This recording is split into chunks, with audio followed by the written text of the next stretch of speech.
Құран оқып үйрену бойынша 8-ші сабақ. Біз фә деген әріпке келдік. Міне мынау фә деген әріп ф дыбысын береді. Мынау сөздің басында жазылуы, мынау ортасындағы, мынау соңында жазылуы, мынау жекеше түрі.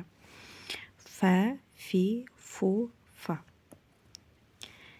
Фәм, фән, кәф, фәләку, кәфәну, нәфәру.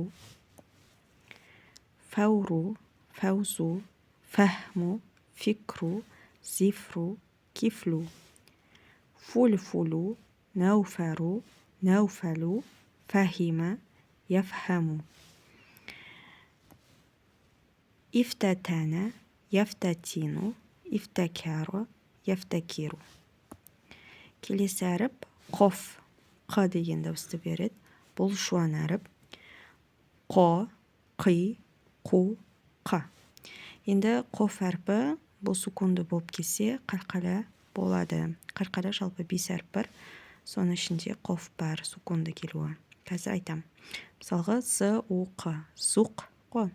Енді бұл жерде мен зуқ деп оқысам, қате болады. Қофты дірілдетіп оқуым керек. Зуққа. Не, зуққа. Қин, құл, құм. Яғни кәдімгі харакатымен болса, кәдімгі қ болып оқыла береді. Құм, қиф, қиқ, қолбу, қобылу, фәуку, қоламу, қомару, ләқабу, құм-құму. Енді мына жер сукунмен тұр, сондықтан дірілдетіп оқимыз. Иқатароба, яқтарибу, инқолаба, янқолибу.